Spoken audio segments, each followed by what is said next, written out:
Yesterday, I was hit by a car driven by my mother-in-law and had to go to the hospital. After surgery, while I was resting, my husband called. He said that after I was taken away, the police came by. I told them I was startled by the car and fell, but now they're saying someone saw my mother-in-law hit me with the car. From what my husband excitedly explained, it seems both my in-laws were taken to the police station. It turns out I was indeed injured by my mother-in-law driving the car yesterday. Yet both she and my father-in-law lied in their statements. My husband had planned it all to make it look like I fell and got hurt. I was shocked. Hey, are you listening? Anyway, you need to go and explain that it was just a fall, he said to me right after I was rushed to the hospital. I was so angry that I decided to get revenge on my husband and in-laws. They must think I'll always do what they want, but that won't happen. Then it hit me. This will surely prove I was hit by my mother-in-law. I picked up my phone again. My name is Emma, and I'm 50 years old. Ever since I got married, I've been a homemaker. I met my husband, Hayen, when I was in my 20s.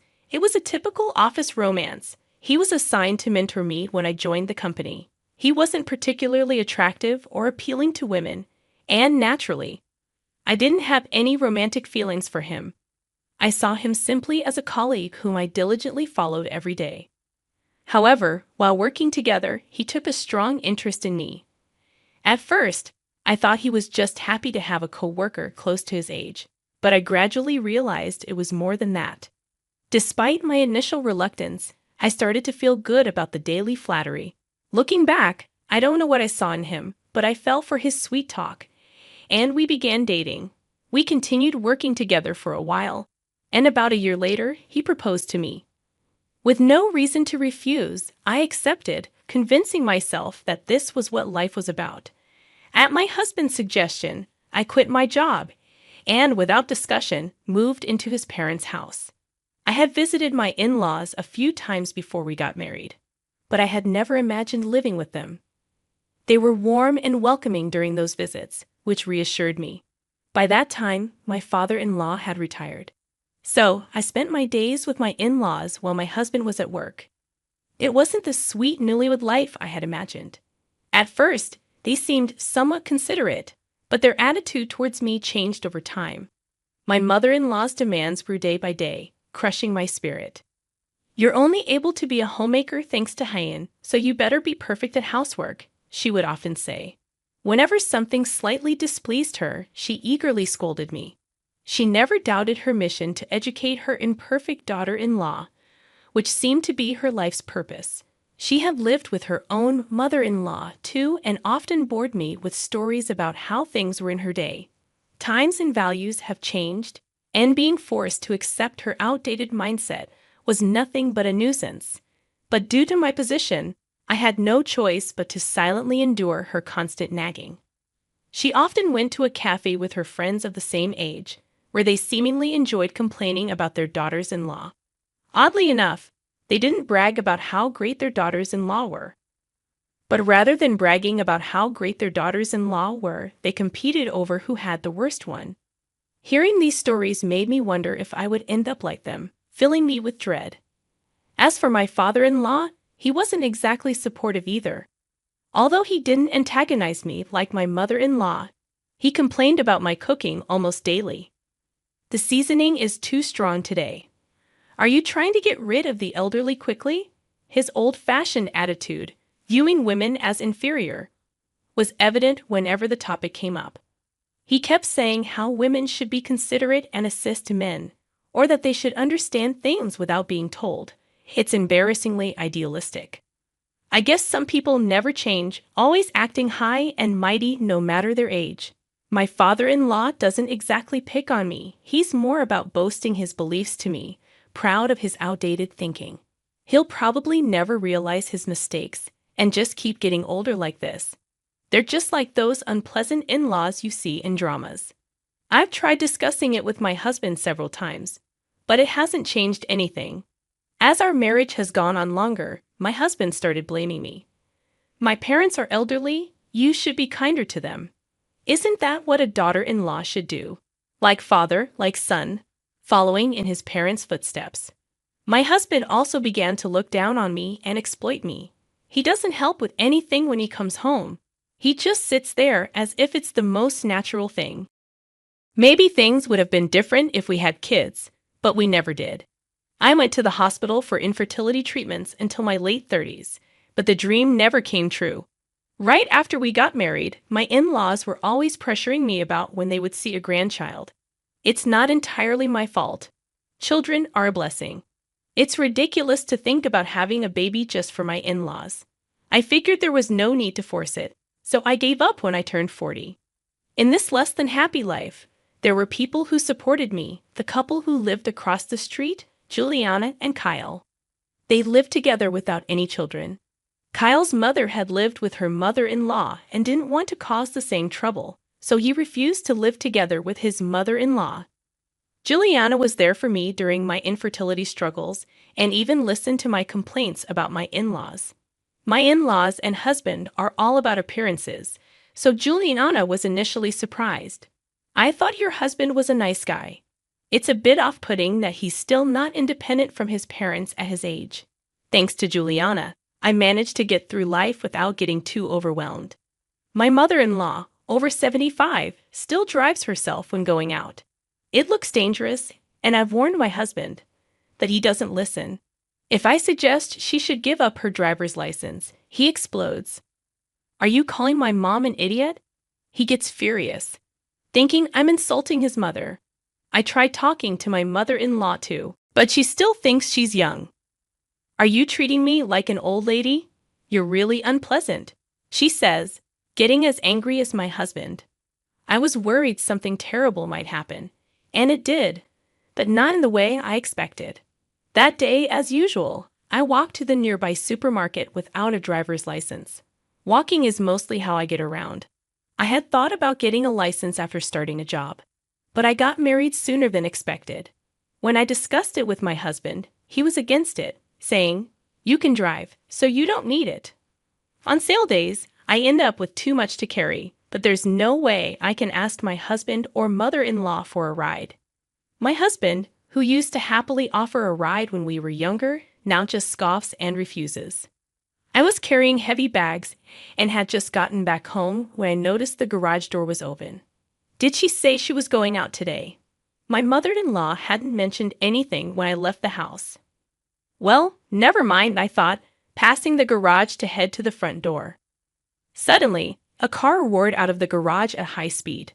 "Oh," was the only silly thing I could utter in surprise. The next moment, the car hit me without slowing down. It threw me backward by the impact, and groceries tumbled from my bags. In that position, my body slammed into the asphalt. Dazed and not understanding what happened, I felt a sharp pain in the back of my head from the impact. I couldn't get up. All I could do was lie there, looking up at the sky. How long had passed when I realized Juliana was looking down at me? "Hang in there, I've called an ambulance. Everything's going to be okay." Juliana's face, speaking to me, was pale and strained. I wondered if things had gotten that serious. A naive question crossed my mind. As I moved my aching head slightly, I could see blood flowing from it. Seeing this, I began to understand the gravity of my situation. I started to realize the seriousness of what had happened, but there was nothing I could do. I was unable to move. Soon, I could hear the ambulance siren getting closer. "Just a little longer, they're almost here. Hang on," Juliana desperately encouraged me. My head started to feel fuzzy. No, just a little longer," I thought, despite her words. I closed my eyes. When I opened them again, I was lying on a hospital bed, with a tube and IV connected to my hand, and I could see fluid dripping continuously. Realizing I was saved, tears naturally flowed. Moving my head slightly brought sharp pain. It was no wonder, given the bleeding. As I groaned in bed, a nurse rushed over. "You shouldn't move your head yet." I had many questions but listened silently to the nurse's explanation. It had been 1 day since the accident. I was rushed to the hospital by the emergency team called by Juliana. After arriving, I underwent surgery to stitch up my head and survived. Juliana had stayed with me the whole time, and now she had returned home as it was past visiting hours. It seemed she had contacted my husband, Hayne, too. But after telling him the surgery was successful, he didn't say anything else. My whole body was in pain, but there was no life-threatening injury. I just needed to rest for a while. However, with so many things to think about, I just closed my eyes. Soon after, my phone on the bedside table started ringing insistently. I didn't want to answer, but the calls persisted. After several repeats, it seemed there was no sign of giving up. I found my phone without moving my head and saw Hayne on the screen. Thinking he must be worried, I answered with a slight relief. Hey, actually, my parents. Hayne started speaking without giving me a chance to talk. After you were taken away yesterday, the police came. I told them you were startled by the car and fell, but now they're saying someone saw Mom run you over. Summarizing my husband's frantic story, it seems both of my in-laws have been taken to the police station. Indeed, I was injured by a car driven by my mother-in-law, yet she and my father-in-law, who was in the passenger seat, had lied. Even Hayne had instructed them to agree that I had fallen and got hurt. I was dumbfounded for a while. Fortunately, the car wasn't damaged. Dad wasn't hurt. Mom seemed to have twisted her neck from the collision. Despite that, poor them.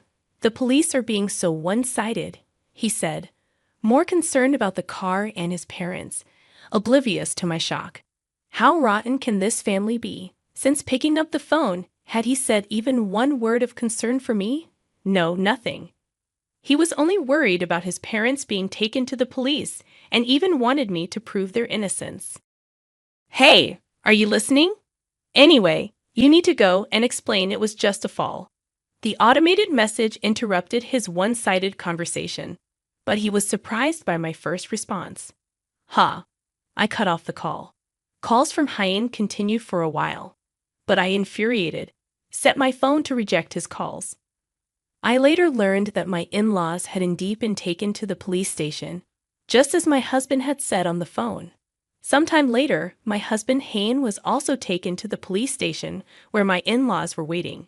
It was Juliana, our neighbor, who had seen everything unfold. She was the one who had originally called the police about my mother-in-law's crime. After accompanying me in the ambulance, she handled various procedures in place of Hayne.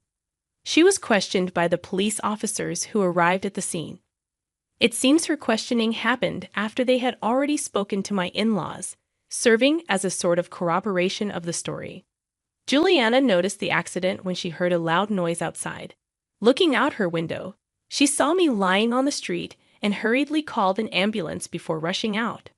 By that time, my mother-in-law's car was gone, and it wasn't clear what had happened. Juliana was more concerned about my safety than finding the cause. When questioned, she told the truth.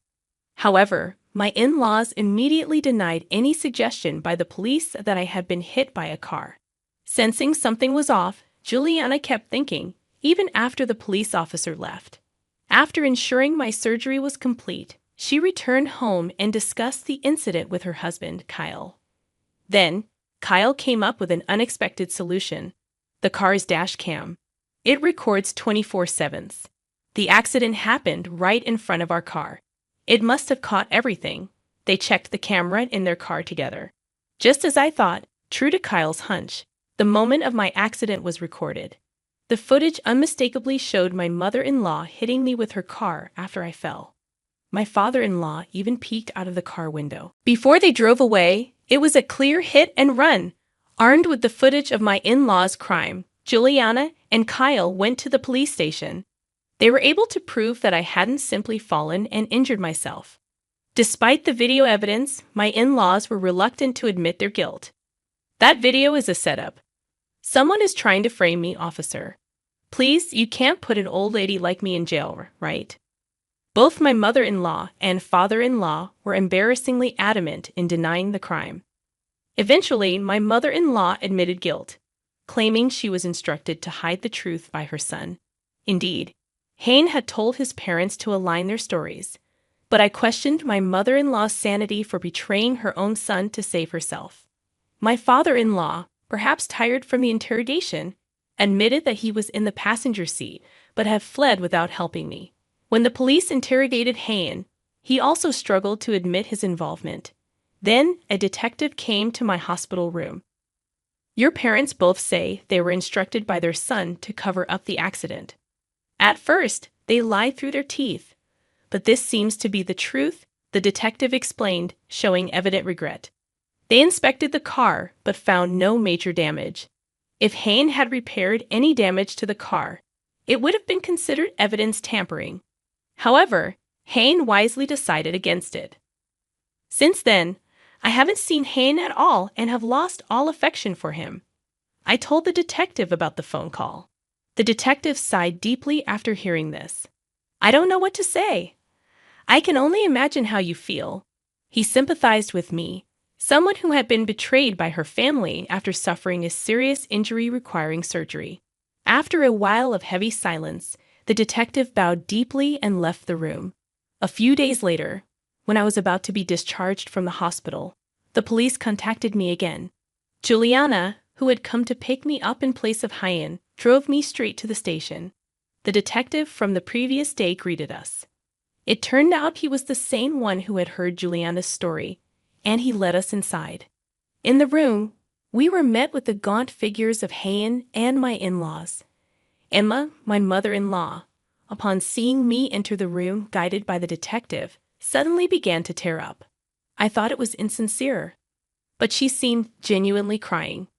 Whether she felt relieved to see a family member or was relieved to see me alive, hoping for a lighter sentence, I couldn't tell. We waited for my mother-in-law to calm down before beginning. A female officer soothed her, and she finally seemed ready to talk.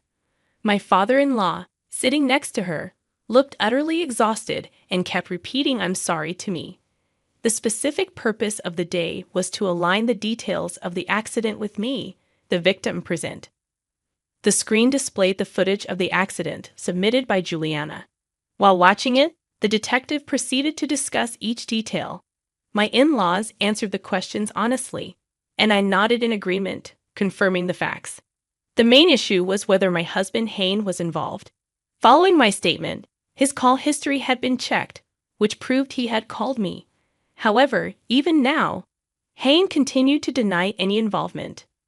Unfortunately, I hadn't recorded the content of our call, so the conversation wasn't progressing. Are you trying to frame me too, you liar? At times, the detective calmed Hayne, who became emotional and appeared agitated. Please stop lying. Any further will only lead to your regret. Do you want to betray your own mother and father to save yourself? My warnings fell on deaf ears. Feeling an impasse, the detective spoke up. So your parents are continuing to lie to the police, is that correct? With that question, Hayne fell silent. My words carried a different weight. Your mother running over your wife is clearly captured on the video, which both of your parents have admitted to. But according to you, your parents, out of self-preservation, are implicating you as an accomplice. The detective's serious tone made Hayne's face tense. Do you understand the crimes of your parents are becoming even more serious? Hearing this, Hayne finally admitted his guilt. At the very end, he realized the gravity of his actions. With Hayne's confession, all three were fully exposed. Police officers in the room started moving around hurriedly. Regarding this matter, the detective then turned to me, discussing whether I wanted to withdraw the complaint. While the crimes committed by the three couldn't be erased, this decision would significantly alter their fate. However, I firmly declined. I was lucky to survive. Their decision to flee the scene right after the accident is unforgivable. I'll be filing a complaint to ensure they pay for their crimes. My decision caused a significant stir among them. My mother-in-law cried out loud, and both my father-in-law and Hayne slumped in despair. They probably never imagined I would make such a ruthless decision. They all believed themselves to be good spouses, a good mother-in-law, and a good father-in-law, assuming I would naturally forgive them. Had they handled the situation properly after the accident, it wouldn't have come to this. But my in-laws chose to protect themselves over my life. Hayne prioritized his parents and public image over his wife's life. I want them to reflect on the gravity of their actions and duly pay for their crimes. I stood up silently and left the room, accompanied by Juliana. I started the paperwork in a separate room, living with my in-laws and Hayen for years. It would be a lie if I said that it doesn't hurt my heart. Above all, I was the one most hurt.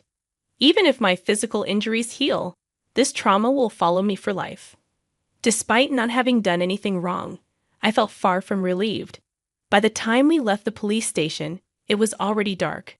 Juliana, thoughtful as always, invited me to a celebratory dinner for my discharge. I gratefully accepted her invitation and headed to Juliana's home. Warmly welcomed by Juliana and Kyle, we enjoyed a meal together for the first time in a long while. I laughed. They treated me as usual with care and kindness. Even though my in-laws and Hayen were no longer in my life, I was now on my own with legal proceedings and other tasks ahead. It felt overwhelming. At that moment, I chose to forget all that and genuinely enjoyed myself.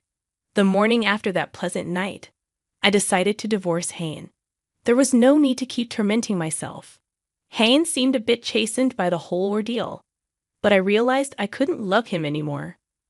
I immediately contacted a lawyer and brought up the subject of divorce with Hayen. At first, he seemed surprised, but soon he agreed, seemingly understanding the situation. I couldn't bear to see Hayen's pathetic state any longer, so I left everything else to my lawyer. The three of them faced criminal charges, and in addition, they were ordered to pay me a settlement. Since the divorce was largely Hayen's fault, I received a significant amount in alimony. I decided to leave my in-laws' house and rented an apartment with the money I received. I had planned to start anew in a distant place, but I chose to stay in the familiar town. There was a reason I didn't move away. Juliana's husband, Kyle, owned a company. He invited me to help out at his company. Juliana was also helping there, and I thought it would be nice to work together. I had been invited before but always declined, fearing what my in-laws or Hayen might say. Honestly, with the alimony I received, I didn't need to work anymore, but Juliana and Kyle were concerned about me suddenly being alone. They gave me a sense of purpose. Having spent decades as a housewife, working with friends was very enjoyable. There were many new things that confused me, but it became a significant part of my life. And so, with this new life, an unexpected encounter awaited me. I met a man through work and decided to remarry. I had told him about my divorce, but kept quiet about the alimony until we got married. He didn't blame me for it. "It's natural to be cautious after what you've been through," he said with a smile. My life changed drastically in my middle years, perhaps more fulfilling and happier than my younger years. I was betrayed and hurt by someone I trusted for many years, but I found greater happiness that surpassed it. Grateful to the friends who always reached out to me, I began walking towards a brighter future.